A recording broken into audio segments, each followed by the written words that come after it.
Selamat sore, welcome back to my channel. Di hari Minggu ini hujan-hujan ya. Hari ini kita mau bahas yang agak-agak bagaimana yang agak-agak masih tabu di masyarakat kita, yaitu homoseksual di Vedic astrologi ya. Kenapa? Saya sudah mempelajari begitu banyak astrologi dari Chinese, dari Vedic, lalu juga beberapa astrologi lainnya. Itu yang paling akurat, yang terbukti itu adalah Vedic astrologi. Mungkin karena umurnya yang jauh lebih tua dan juga udah melewati sekian zaman ya, jadi memang presisinya luar biasa banget. Nah, di Indonesia masih banyak orang yang takut atau malu untuk disclose bahwa mereka itu homoseksual atau mereka punya seksual orientasi yang berbeda dari yang ada di masyarakat ya. Nah, uh, dan banyak juga orang yang merasa, jadi orang itu kalau mau come out itu kan masih malu, masih takut karena ada batasan-batasan moral, batasan agama, dan juga takut akan sanksi sosial dan lain-lainnya. Nah, tapi makin kesini kan semakin terbuka dan sebenarnya semakin diterima gitu. Nah, dan saya juga banyak banget menemui orang yang datang ke saya yang sebenarnya mereka punya feeling atau mereka punya perasaan bahwa orang yang mereka cintai itu adalah yang pacarnya lah atau anaknya lah, itu mengalami, saya tidak melihat itu sebagai disease ya, saya tidak melihat itu sebagai disorder, tapi saya melihat itu sebagai apa ya, uh, keanekaragaman alam gitu, karena alam itu adalah sesuatu yang kompleks gitu, yang tidak bisa hanya A atau B atau tidak bisa. Nah, belum lama ini saya kedatangan seorang klien, seorang pria ya, yang cakep, masih muda, mungkin 30 sekian ya, yang sudah berumah tangga, sudah punya anak dan punya karir yang baik, dia PNS gitu. Lalu dia bilang, "Mbak, saya nih sama istri saya, there is something wrong," katanya dia gitu. Dibilang ribut terus enggak, dibilang apa ya, dibilang nggak ada yang kurang gitu ya, secara kebutuhan nafkah lahir batin tuh nggak ada yang kurang, tapi ada yang salah gitu. Terus saya bilang begini, oke, kasih tanggal lahirnya, kalau jam lahirnya kasih suami istri ya. Oke, kata gitu. Terus akhirnya dikasih ke saya.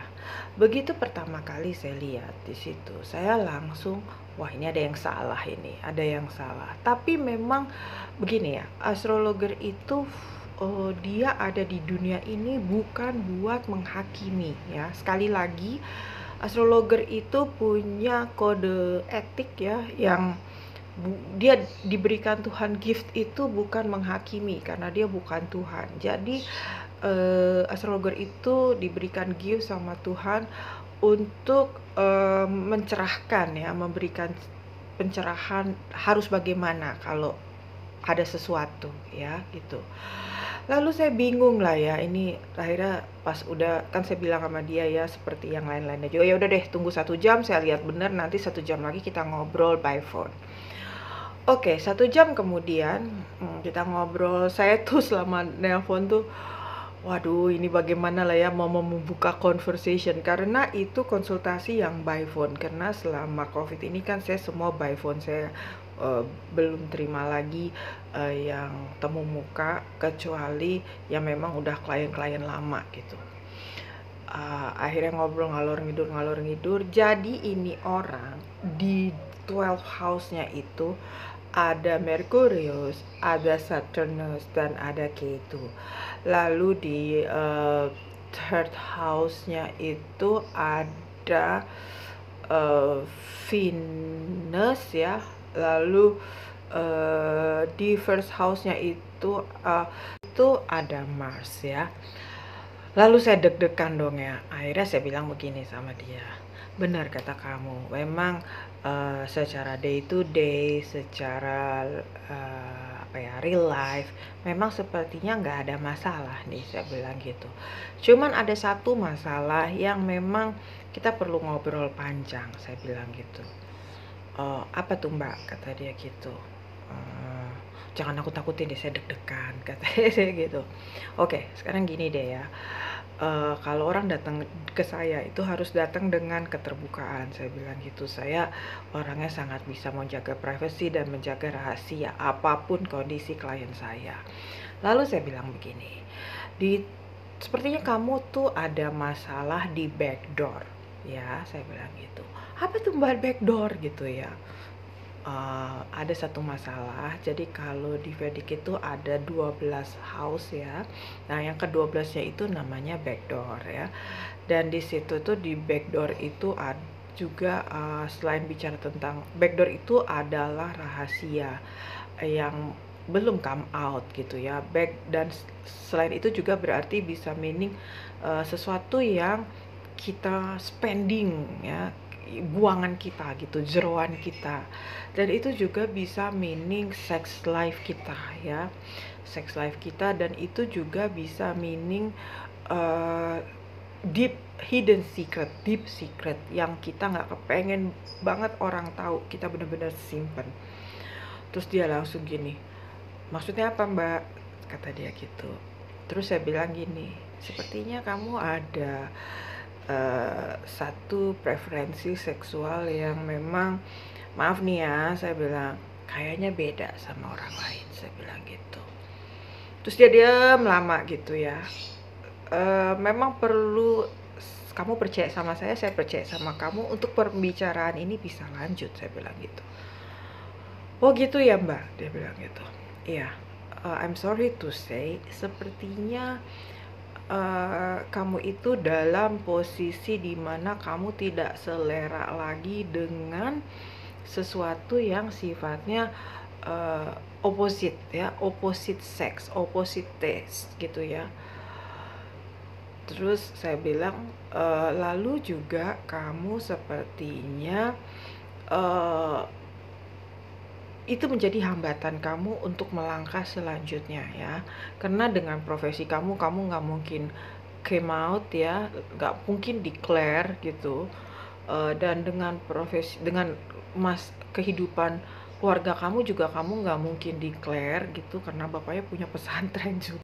Lalu klien saya ini bilang kalau satu-satunya ya orang pinter lah ya gitu, yang langsung menunjuk dengan apa yang terjadi sama dia, apa permasalahan dia, to the point, itu baru saya ya. Lalu dia bilang, "Kok bisa sih Mbak?" Dia bilang gitu. "Mbak lihat dari mana?" Lalu saya bilang, "Saya tuh melihat dari Vedic astrologi yang saya sudah pelajari sekian lama ya. Dan saya juga udah pengalaman melihat banyak kasus ya gitu. Jadi ini bukan maksud menghakimi, tapi supaya mengafirmasi gitu, apa ya, memastikan gitu bahwa memang ada sesuatu di sana ya, sehingga kamu tahu kamu mau ngapain ya," saya bilang gitu. Di Vedic astrologi itu homoseksual ini kan jenisnya banyak ya. Ada gay, ada lesbian, ada transgender, ada bahkan aseksual, ada cross gender, macam-macam gitu. Jadi nggak bisa dilihat hanya gay sama lesbian aja gitu. Dan juga nggak bisa dilihat kalau di Vedic itu hanya satu kombinasi di satu tempat. Jadi dilihat itu harus menyeluruh di 12-12-nya ya. Jadi homoseksual itu harus dilihat, dikaji secara bijak gitu. Jadi nggak bisa kalian, kan sekarang banyak banget tuh website yang kalian masukin tanggal lahir kalian, jam lahir kalian, dan itu keluar, lalu karena saya bilang itu kombinasi ini sama ini, langsung kalian menghakimi teman kalian atau saudara kalian atau pacar kalian, "Wah lu gay ya," gitu, "Lu lesbi ya." Nggak bisa gitu gitu, karena harus dilihat house-house yang lain yang ada di sekitarnya yang mengikutinya. Jadi yang harus dilihat itu kalau untuk biseksual ya, itu bisa dilihat dari 12 house, fifth house, 8 house, and 7 house ya kalau untuk biseksual. Untuk homoseksual itu dilihat dari 12 house, first house, third house, and 7 house ya. Jadi yang kayak saya tadi bilang 12 house itu adalah tentang jeroan, first house itu tentang self ya. Lalu juga karena 12 house itu kan yang mengikuti first house. Jadi itu satu paket, satu kombinasi. Karena kalau seseorang mengalami posisi dengan bawaan itu pasti di selfnya itu ada masalah ya. Nggak mungkin seseorang yang ada problem di situ tidak ada masalah di selfnya, di dirinya gitu. Lalu juga dilihat dari kombinasi planetnya ya. Jadi kalau misalnya Merkurius itu yang tadi saya bilang di 12 house-nya itu Merkurius, Saturn dan Ketu itu adalah karena Merkurius itu dan Saturn itu adalah planet yang tidak ada genre-nya gitu. Kalau jadi di Vedic ini ada planet yang ada genre-nya gitu, kayak Venus itu genre-nya perempuan atau Mars itu dia genre-nya laki-laki. Nah, kalau ini Merkurius dan Saturn itu tidak ada genre-nya. Jadi kalau Merkurius itu lebih ke komunikasi intelektual, kalau Saturn itu lebih ke pelambatan gitu ya. Dan juga Ketu itu adalah tentang badan ke bawah gitu ya, dan tidak ada pikiran. Jadi artinya di sini pengertian harafiahnya itu adalah di mana pikiran itu udah tidak ada lagi hubungannya dengan genre gitu ya. Itu masalah preferensi aja gitu. Itu seperti itu. Lalu juga ada kombinasi-kombinasi tertentu. Jadi dia bisa aja kayak Merkurius Ketu gitu. Merkurius Ketu tuh biasanya biseksual kalau dia ada di 12 house, 5th house, 8 house, 11 house, fourth house, seperti itu. Tapi juga tetap harus dilihat di sekitarnya. Nah, juga bisa dilihat kalau ada kombinasi Jupiter, Uranus, dan Ketu ya. Nah, biasanya kalau ada kombinasi Jupiter, Uranus, Ketu itu sedih banget. Artinya dia begitu karena satu paksaan yang luar biasa. Misalnya kayak diperkosa atau ya terpaksa lah pokoknya ya. Jadi bukan karena dia born with it gitu. Karena memang di Hinduism ini ada satu pemahaman di mana seseorang bisa saja terjebak di tubuh yang tidak semestinya gitu. Bingung lah pokoknya. Kalian kalau mikirin begitu kan kalian nanti bingung sendiri. Jadi kalau kalian merasa ada yang salah dan kalian perlu afirmasi, kalian cukup datang ke profesional, astrologer profesional yang benar-benar